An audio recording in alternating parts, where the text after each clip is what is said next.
ఒకరోజు నేను సాధన చేస్తున్నా. సాధనలో స్వప్న దర్శనమైనటువంటి తల్లిని దర్శించుకొని, నేను మనసులో సంకల్పం చేసుకున్నా. అమ్మా!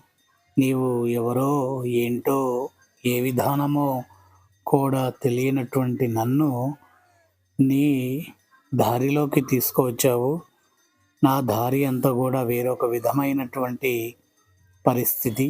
కానీ నీవు నన్ను నీ దారిలోకి తీసుకొని వచ్చావు.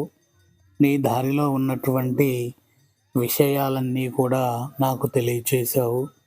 నీకు ఏవి విధముగా ఉండేటటువంటి పూజలు ఉన్నాయో అవన్నీ కూడా నాతో నిర్వహించుకుంటున్నావు తల్లి.